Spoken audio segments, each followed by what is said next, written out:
I know we're into the lunch hour, so I'm not going to try to take a lot of time, but there are a few things I have to touch on that relates to issues that were raised here by Mr. Freeze in his closing.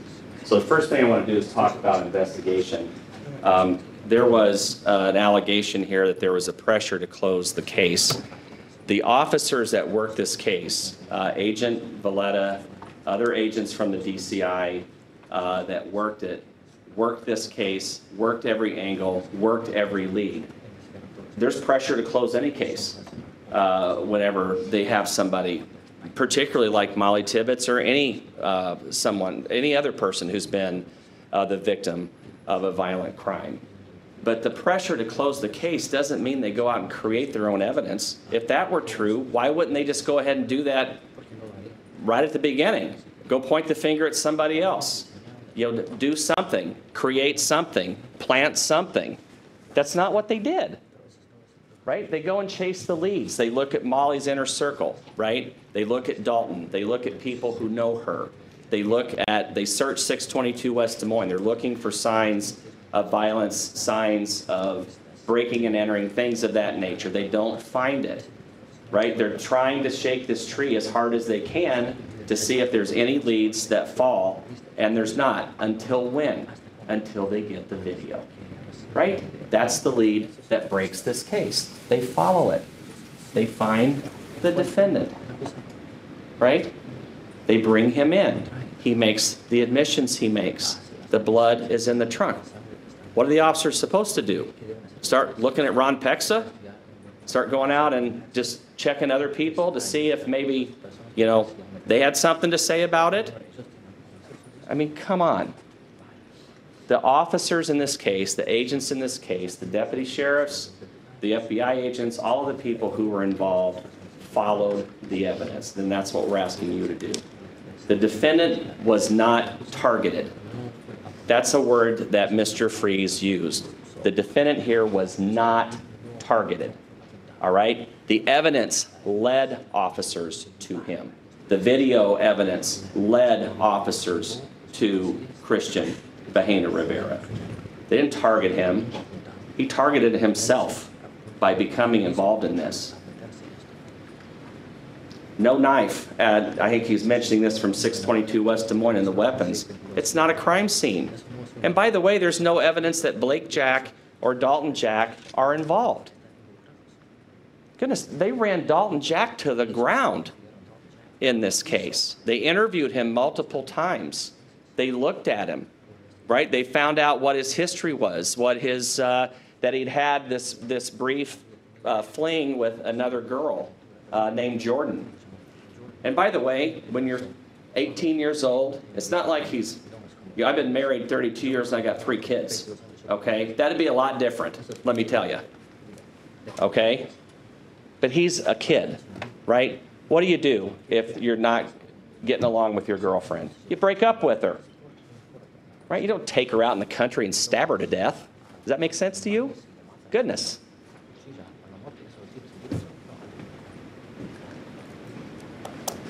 The primary crime scene, we don't know. Well, guess who had control of that? This guy. All right, who's got control of the Malibu for almost 4+ weeks? The defendant. Right? He's got control of Mollie Tibbetts. He controls where she went. He controls where her body got dumped. He controls what the physical evidence is in his trunk. He does. The reason why we don't have whatever a primary crime scene is because of the defendant. You have to factor that in. Motive. He's not angry. Are you serious? He told us he was angry. The words came from his mouth. The defendant is a yes man. Not yesterday, he wasn't. He gave you a whole new story. Mr. Freeze touched on that, about Iris Gamboa, about his daughter, about all of those things. We'll talk about that here in just a second. But He's not a yes man yesterday. That's for sure. So tell law enforcement then about these other two men, right? So you're in a place where you can be protected. So tell them. I mean, you have multiple officers at the Poweshiek County Sheriff's Office. You're probably one of the most secure places in the county. You know, he's there with law enforcement. He could ask for help. All he has to say is, okay, listen, guys, I think I know what happened. There's these other two guys, these other masked men that are covered, that were in my house, right? I don't really know who they are. I'm scared for my daughter. I'm scared for Iris. Can you please help me? If you help me, if you get them here, I'll tell you what I know. But he didn't do that. You know why? Because it didn't happen. Why use Pamela Romero? Let me tell you what the flip side of this would be. So let's say officers went in, like the picture that you saw, with Agent Valletta and the FBI agent, neither speak Spanish. Or we have somebody else, there was a mention of Jeff Fink, who was a officer from Iowa City, who's not a native speaker. So let's say we try, Officer Romero, you're just not experienced enough, okay? By the way, you saw her testify. She's an impressive young woman, right? I mean, she did a phenomenal job in recounting what the defendant said.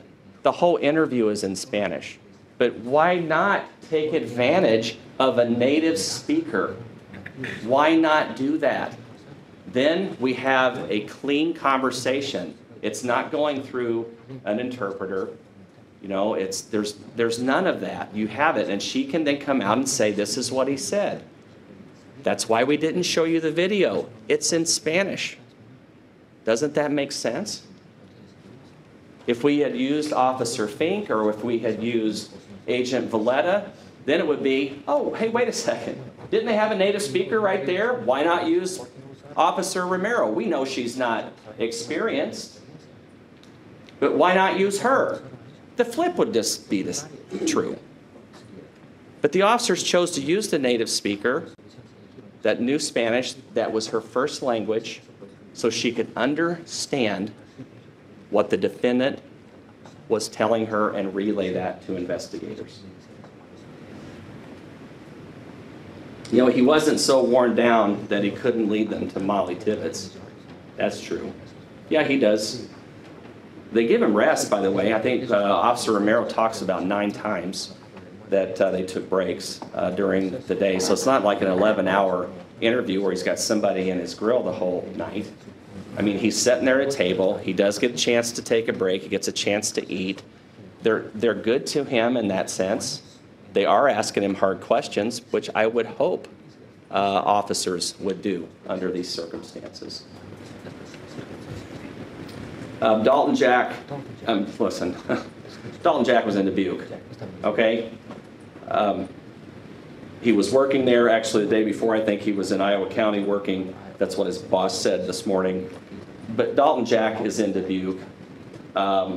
You know, phone records, people put him there. By the way, if he's off at 7, right, how's he going to get back to do anything? And he's going to have to, what, take Christian Rivera's car if somebody has no idea, and what, go and chase down Mollie where he doesn't know where she is, and what, he's going to teleport himself back here in, you know, less than an hour? I mean, it's over a 2-hour drive from where he was working to here.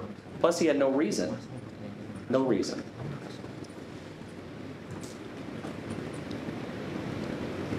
If the defendant's DNA is in his trunk, the response is, of course it is. If we would have found Christian Rivera's DNA in the trunk, of course it is. It's his car. It's a push. It's like the fingerprints that they talked about a little bit later. You know, people can touch things and fingerprints can be there. It was on items that were in the trunk. The fingerprint expert doesn't know where they come from, doesn't know how they got there. They're not associated other than being in the trunk. They could also be Mollie Tibbetts's, by the way. Remember, hers are so destroyed that because she was decomposed. And then, so it means nothing. You know, all these things that Mr. Freeze brings up have to matter, right? He's poking holes, punching at our case, you know, telling you these things. But whenever you sit back there, if you evaluate them, they have to matter. Ron Pexa is 6'7". He doesn't describe the men in his house that tall. Totally inconsistent with that. Ulysses Felix, where is he? There's no evidence that he's associated with Ron Pexa or Dalton Jack or anybody else that they're throwing stones at over here with regard to who may be involved. There is no false confession, for goodness sakes. If the defendant falsely confesses, how does he take them to Mollie Tibbetts? He knows where she's at. It's the one piece of evidence in this case, the one circumstance that completely cuts that argument down to the ground. So motive. There was another motive here, a sexual one that we know about, that we can look at. This is the document that shows the crime scene diagram. Mollie Tibbetts' body, if you recall, her legs were spread apart and her knees were up and her underwear and her shorts were off. They were in a different spot. Her jogging bra is pushed up to around her neck.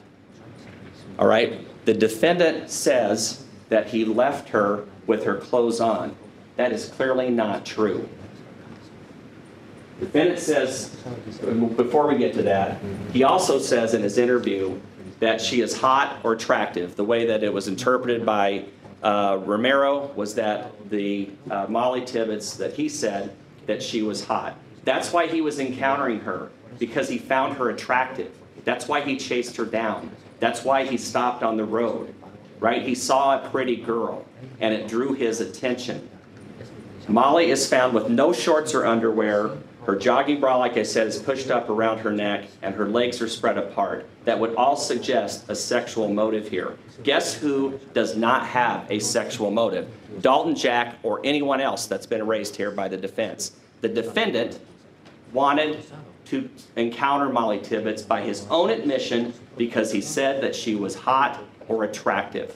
And we have physical evidence at the scene that would suggest that there is also a sexual motive here that corroborates the defendant's involvement. She was found in that condition under the corn stalks, and he testified that she was clothed. That's what he said, but we know that's not true. Look at the corn stalks. They're not disturbed. Look at it. There they are. The corn stalks don't appear to have been disturbed. The testimony, his testimony, cannot be true based upon the evidence near Mollie. So, which means the sexual motive is there, that her clothes were off, that he took them off, that he was there by his own admission, and we have physical evidence at the scene of the clothes being off and the corn stalks not being disturbed. It all provides another reason, which excludes other people. So why consider it, again, I've mentioned this already, why consider a sexual motive here? There's another circumstance, that's another circumstance that removes Dalton Jack, who they pointed the finger at repeatedly in this case, or anyone associated with him. It also excludes the two phantom men story. There's, by the defendant's own admission, there was no sexual motive there. There was no evidence of that. So these two phantom men that show up at his apartment that he can't identify, exclude it, right? I mean, it supports it. It supports the sexual motive. These guys didn't have that. Dalton Jack didn't have that. It's consistent with the defendant's statement to Pamela Romero that he found her attractive, that he had found her hot. That's why he encountered her on the roadside. All right, the defendant's testimony here is unbelievable. Mr. Freeze has touched on some of this with regard to Iris Gamboa, to the daughter. Let's look at that. Why would he create a new story? Okay, why would he do that? He had the opportunity, by the way, to sit here in this case, to view the evidence, to think about the evidence. He knows DNA puts him, or puts Mollie in the trunk of his vehicle. He now knows that. He did not know that at the time of the interview with Pamela Romero. He now knows multiple videos place him near Mollie within seconds of running through the area whenever she was on boundary. We see his car within about 25 or 30 seconds after that. He knows after sitting through all this evidence, he's under a pretty big rock, right? And he's got to come up with something else. He's got to come up with a story to describe or explain away why he led the officers to the body, right? So what's he come up with? What's the context of this? He's now seen all the evidence against him. His statement with Romero ended with him charged with murder, right? He tried to give them a story. He told them what happened, right? Which is probably a lot closer to the truth. But now he knows that got him charged. He finds out later, as Mr. Freeze pointed out, that the DNA didn't come in until later, that it is all that Mollie's blood is in the trunk. He has had access to all the evidence in this case. He's had access to the video. He knows his car puts him there. So he knows all that. That's the context here that we're dealing with. The defendant's testimony that 2 men killed Mollie is totally unsupported by any other evidence in the case. Totally. He says that the 2 men that showed up at his house, or his trailer, are covered head to toe. He can't ID them, right? He covers them completely. This is the middle of July, right? And he says they're in sweaters and pants with stocking hats that cover their face. He can't identify them, right? Is that believable? The other thing that might identify these men is the vehicle that they were driving. He never puts them in a car. They just randomly select him out of thin air. They appear out of nowhere to select him as the person. And then what? They hang out at the trailer for a while. He's not real specific about that. And then not only do they appear out of nowhere, then they vanish into thin air once they get out to the field. And he can't identify them. It's simply not believable. These phantom men, think about this, leave the only eyewitness to a murder. They are attacking Mollie Tibbetts on the road. That's what he said to you whenever he testified. And they stabbed her and they put her in the trunk. Why not kill him? Why not take him out? There's no connection between these two. They leave the only eyewitness with a vehicle, according to him. These phantom men leave him with a cell phone. That's what he said. Actually, 2. I think he says Mollie's cell phone is in the trunk as well. So they just vanish out of thin air, walk away in a cornfield after killing this young woman, and they leave him with transportation and a cell phone. That makes no sense at all. Why would they do that? Why would they even involve him? Why not just take out Christian Bahena Rivera right there with Mollie? They've got a gun, they've got a knife, take him out. Pile his body into the cornfield. Why not do that? Why do they need him in the first place? It makes no sense. He's not thinking about that. You know why it doesn't make sense? Because it's not true. It's not true. He conveniently throws in the name Jack. Did you catch that yesterday whenever he was testifying? He spent parts, one of the guys I think is in the back seat, and one of the guys says, "Come on, Jack." Really, so the one guy that they're pointing the finger at, the chief one, happens to have that last name. He throws that in. You got to ask yourself if that makes any sense at all, or is he just trying to point the finger at Dalton Jack to say that's who it was that was there and that took Mollie on the roadside? They have spent parts of 2 days in this trial trying to identify Dalton Jack as the person with the motive and the opportunity to kill Mollie. Dalton Jack is alibied, ladies and gentlemen. He did not do this. He didn't. He's working in Dubuque. I mean, so now his boss is going to come in here and make up records and not be truthful with you for what? Why would he do that? Why? I mean, Dalton Jack is alibied. He's working on a bridge. He got off at 7. He went back to the motel. He grilled with his co-workers. Dalton Jack is alibi. Dalton Jack did not do this. If other men killed Mollie, which is what the defense has put on here, what purpose would it serve then to include the following statements here? We've already talked about this in my first close, but what would it serve to include the following in these statements to the police? That Mollie had rebuked him, that Mollie had didn't want anything to do with him, that Mollie had threatened to call the police, and that he was angry. How does that fit in with what he claims is the real narrative, that these two unknown men that were masked grabbed her and made him take her to the cornfield? It doesn't fit. There's no reason to offer it. He's trying to offer a reason to the officers as to why that happened. These statements only fit with nobody else present and with what the evidence was whenever he testified first, that there were not two other men in the car and that he acted alone. There is no evidence here that he told Iris Gamboa anything about a threat. Right? He testified here the reason why he didn't tell the officers about the two men that came to his trailer that he can't identify is because they had threatened Iris and they had threatened his daughter. But he doesn't. Iris Gamboa testified. Did you hear any testimony from her? She's called by the defense. Any testimony from her that, oh yeah, he told me? He told me what happened. He was fearful for my safety. He was fearful for our daughter's safety. He didn't say a word about it. There's no evidence in this case that he took any steps to protect his child or Iris. Iris never testified about a threat. So ask yourself, why?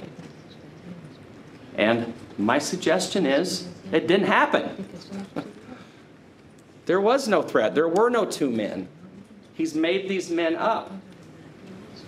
He's trying to get out from underneath that very big rock. He had a chance in this case to tell the police about the two men.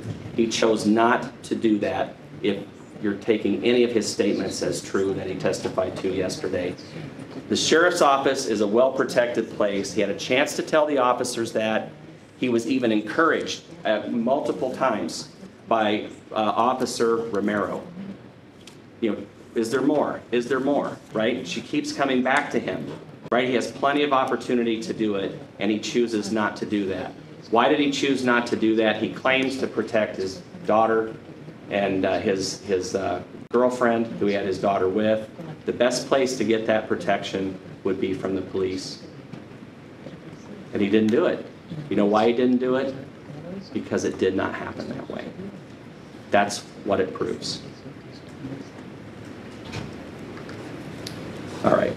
These are the elements of murder in the first degree. Each of these elements has been proven beyond a reasonable doubt.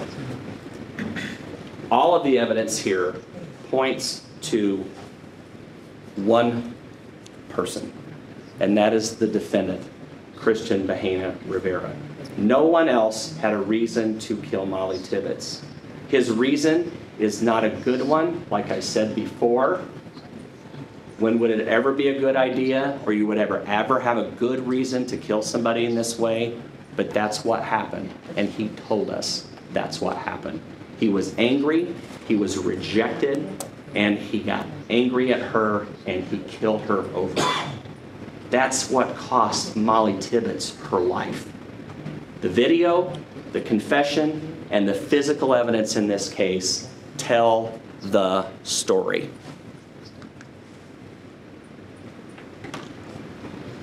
There should be no reasonable doubt in your mind. Looking at all this evidence, you must be firmly convinced. I would encourage you to use your common sense. Look at this case. Judge it with your backgrounds. Look at it. Evaluate it. We welcome that. Use your common sense whenever you look at this. And at the end of the day, right, at the end of all of that, ask yourself, are you firmly convinced? Are you firmly convinced that Christian Bahena Rivera murdered Mollie Tibbetts. The evidence in this case, there's a mountain of it. It is overwhelming. And it leads you to the only conclusion. You follow it down the path. All of the evidence in this case. Christian Bahena Rivera took this young woman's life. This is Mollie. He took her. He committed the murder.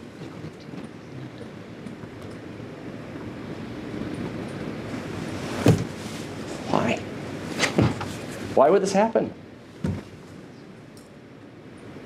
Because he's angry?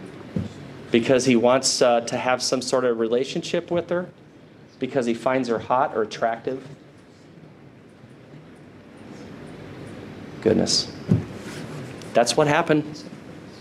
Mollie's no longer on this planet because of the defendant. All of the evidence here points to one verdict. The defendant, Christian Bahena Rivera, is guilty of murder in the first degree. That's what your verdict should be after your deliberations in this case. Christian Bahena Rivera is guilty of the first degree murder of Mollie Tibbetts. That is your verdict. Thank you.